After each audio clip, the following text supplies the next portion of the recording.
Chapter 7. Under the Overhang. The fiesta for the day of no more factory boats merged with the Christmas fiesta, and no one in Colonia Zaragoza, or for that matter any of Laredo, got much sleep. All Saturday and Sunday night mariachi bands played, and families feasted and visited, and children romped until they fell down with sleep. On Monday morning, Gallo, the cock, announced the dawn only 10 minutes after the last cassette player had been turned off. Tomas opened his eyes and looked up at the ceiling.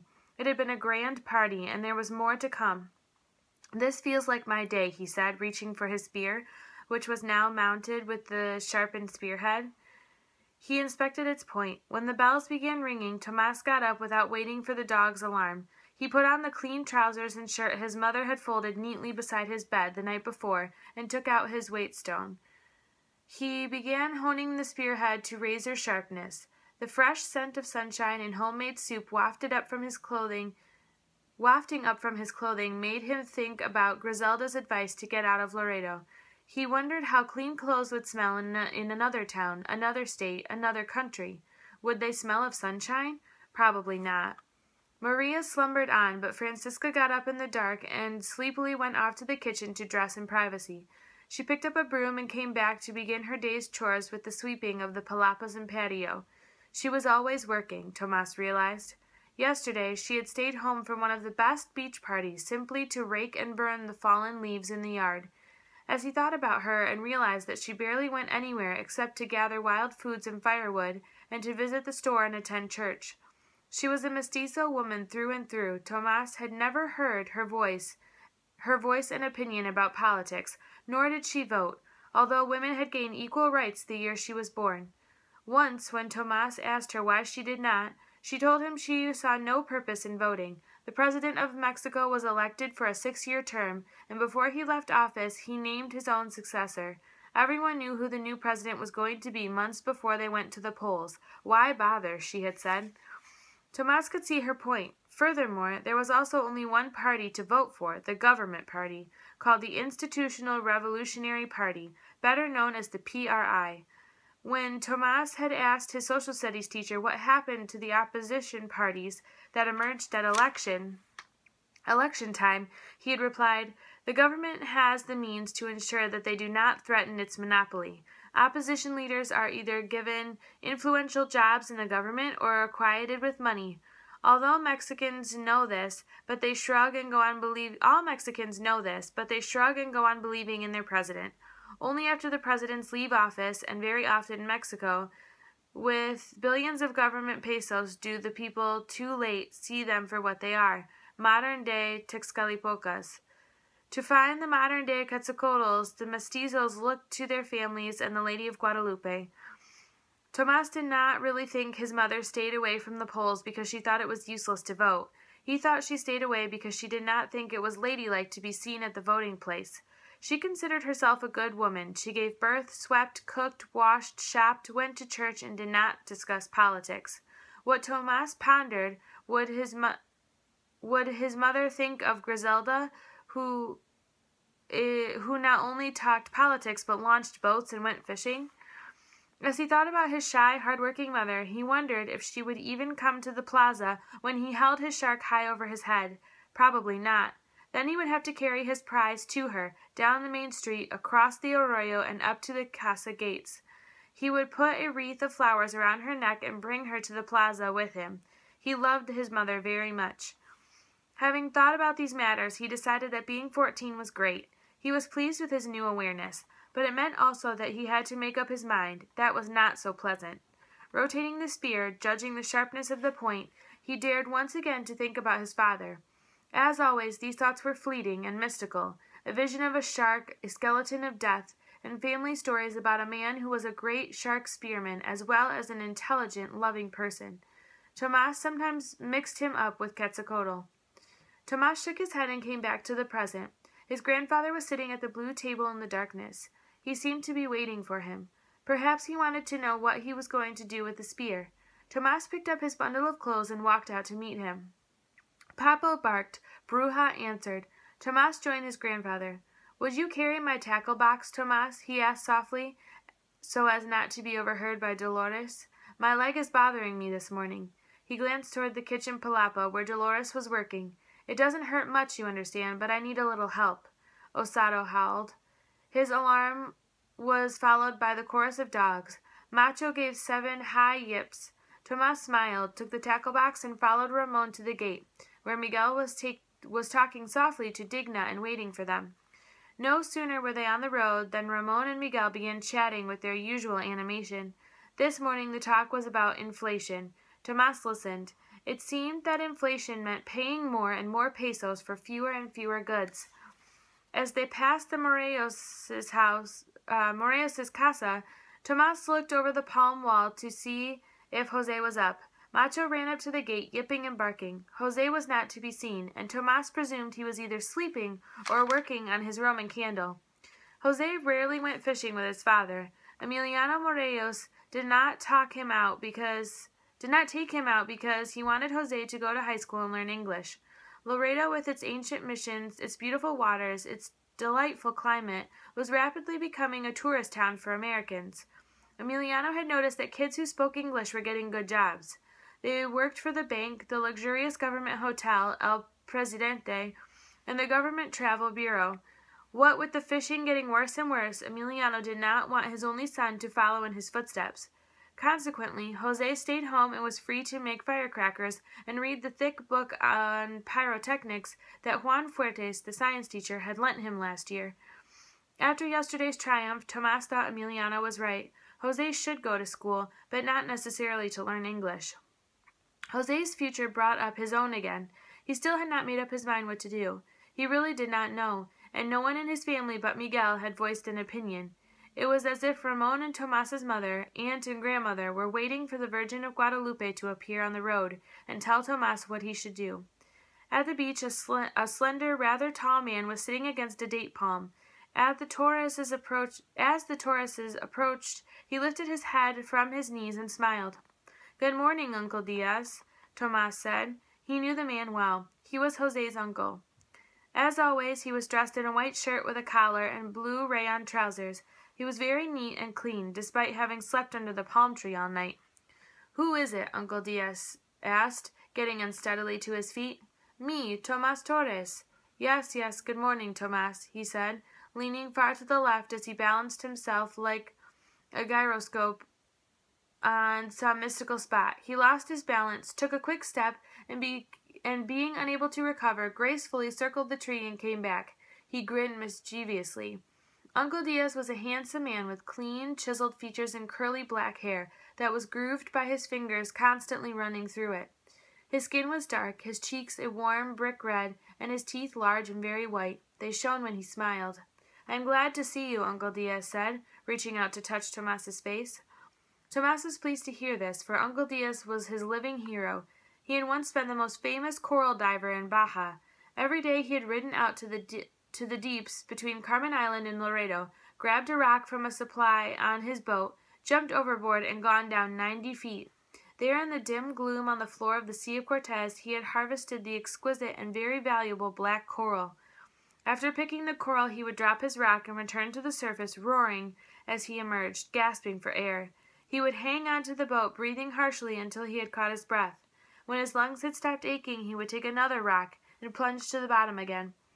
Uncle Diaz, it was said, could stay down 2 whole minutes. How Tomas admired him. After 7 years, the famous diver's career had ended. One day, the oficiales banned the harvesting of black coral. It was almost extinct. Uncle Diaz was out of work. His ears had been injured by the terrible pressure at 90 feet, and his eyes had been burned by the sea salt. Unable to see or hear well enough to qualify for a government job, he had swept the patio and raked the yard of a wealthy gringo. While on this job, he had discovered that tequila could bring back the beauty of the reefs and silence his ringing ears. He drank until he was fired. Almost blind and nearly deaf, he walked up and down the shore road and Main Street looking for work.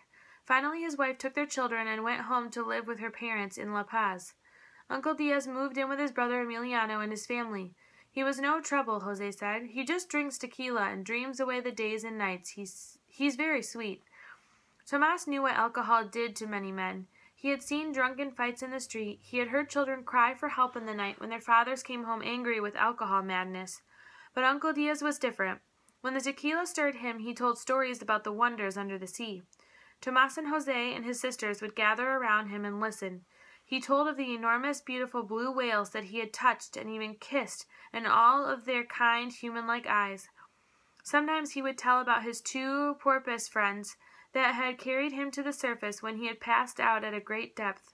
He had tales to tell of strange fish in the deep, dark water that had lights on their heads, like little flashlights to find their way in the dark. Tomas would listen as long as Uncle Diaz would talk. Now, as he watched the brave diver leaning against the tree, Tomas recalled another one of his stories, the day Uncle Diaz had been given a diving mask. When he had put it on and gone down in the water, he had seen so clearly, he had thought he was walking in air. I saw everything, Tomas, everything. Even the pale spots on a manta I thought was just plain. Uncle Diaz, Tomas began, then thinking of the great deeds the diver had accomplished, lost his nerve and could not go on. What can I do for you? Uncle Diaz said, smiling and running his fingers through his hair. Tomas took courage. I was wondering. Once you told me about a diving mask you were given. Uncle Diaz nodded. Tomas went on. I was wondering if I could borrow it for a few days. Uncle Diaz leaned forward and looked more closely at Tomas. Are you going to dive for coral? He asked, his eyes taking on such a luster that Tomas thought possibly he could see again. No, I'm going to dive for a shark, a whale shark. A whale shark? Uncle Diaz repeated. Splendid. Yes, indeed, you may borrow my mask. Wait right here, I will get it.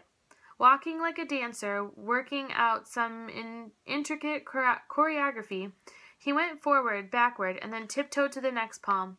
You may borrow it, he repeated. It's right here. He reached up as if to take the diving mask down from a hook, but before he quite found it, he slumped and sat down on the ground, resting his head on his knees. He fell into a deep sleep. Oh, well, said Tomas, smiling wistfully at the sleeping hero. I don't need a mask. I can see without one, just like you did. Miguel started the motor. Tomas splashed into the water and climbed aboard the ponga.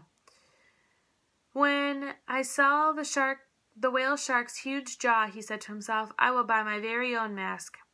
When Miguel beached the ponga on Coronados Island, the pelicans were up and kerplashing, and the gulls were alighting on the water beside them, trying to steal their catches from their beaks. Tomas leaped ashore and carried the food and water to the palapa. He went back for his spear and bag of clothes. This is the day, he thought, looking for jobs to do to hold down his excitement. I see it in the pelican's eyes. Tomas helped Miguel load the heavy net onto the ponga, glancing over his shoulder from time to time to study the submerged reef where his whale shark had been. The wind was not blowing, the water was still, the tide was in. As soon as Ramon and Miguel left and the light was bright enough, he would swim out there and observe the shark. If he could learn its habits, route and routine, he could lie in wait and be ready to stab it when it passed. When the net was loaded and the water and tortillas aboard, Miguel started the Evinrude, and in minutes the ponga was around the south end of the island and out of sight. The sun burst over the horizon. The water had turned azure blue.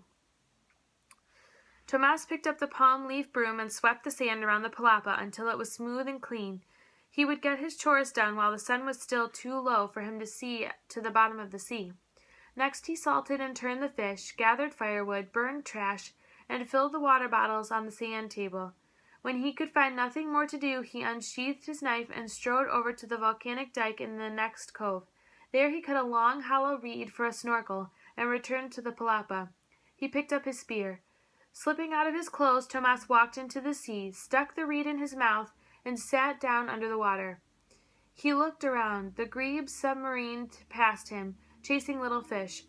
He saw the black legs and gold feet of a snowy egret under water. The bird was waiting patiently for a fish to come by. The reed snorkel worked. He could stay under water as long as he needed to figure out the habits of the shark. Sticking the snorkel in his hair, holding his spear in his teeth, he breaststroked to the end of the reef, still several feet under water. He rested his feet upon it, adjusted his snorkel, and went under. Tomas entered the planet's fantasy world. Pink and lavender fan corals waved dreamily. Seaweed bucked and rippled. A bright blue queen angelfish belted with a golden sash swam under him. The fish vanished, and a school of sunny yellow jacks wheeled into view, hung before him like a fleet of lemon spaceships, and wheeled off. An oyster saw Tomas's shadow fall upon it through a rim of eye spots that reported only light and dark. The oyster closed its shell. Close by, a group of sun stars radiated silver rays in a rocky sky.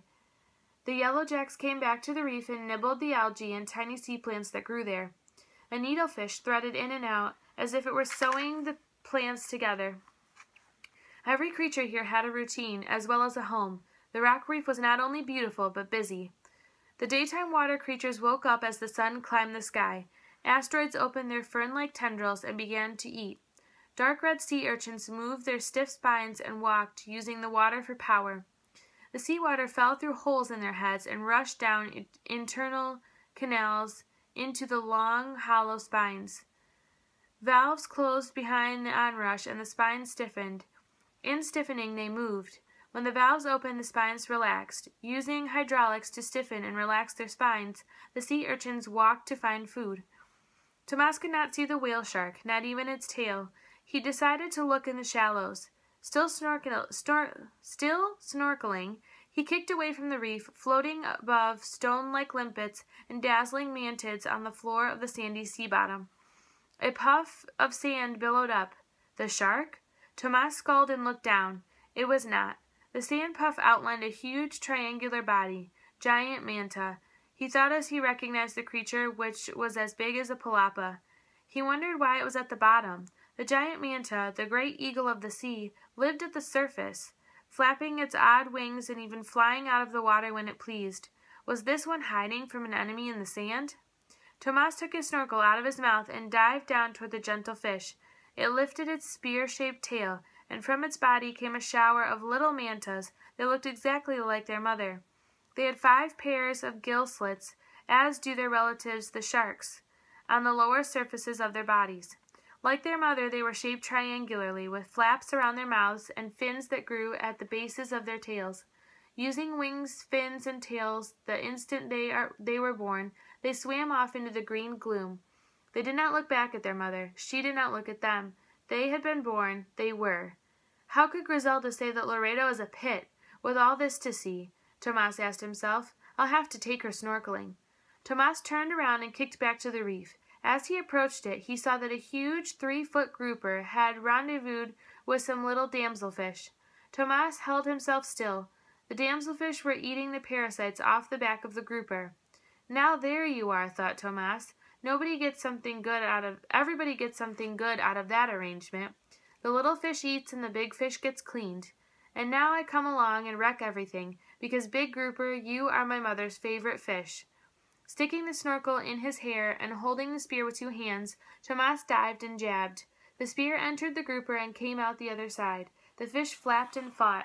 Tomas held on, swimming downward. The fish was heading for the overhang. It never got that far. It turned and struggled toward the shallows, towing Tomas. He needed air. His lungs hurt. He could not hang on much longer. He was about to let go of the spear and fish when the grouper finally stopped fighting and went limp in death. Tomas lunged for the surface, a long, long way above. Gasping, he came up. He had the fish, but he had nearly drowned himself in the effort. He rolled to his back and rested, sputtering and belching air and water. When he was breathing normally again, Tomas placed the spear and fish on his chest and kicked back to the reef. The odor of blood and the vibration of swimming went out through the seawater and were received on sensitive living receptors under the overhang. Just before Tomas put his feet down on the reef, he stuck the snorkel back in his mouth and looked for his shark once more. A green-gray form moved far off to his right, like a wandering planet. There you are, he said, his eyes smarting from the salt, as he tried to see the telltale yellow spots and pointed head. He could not. He only dimly saw the caudal fin. He did not see the great hammer that separated the eyes and nostrils from each other. The blur circled back, but Tomas was standing on the reef. I know your route, he said to the shark. You swim under the overhang, go out toward the shallows, and come back. I am going to wait for you on the last rock when the tide is out. He threw spear and grouper across his shoulder, and smiling happily waded over the reef to the beach.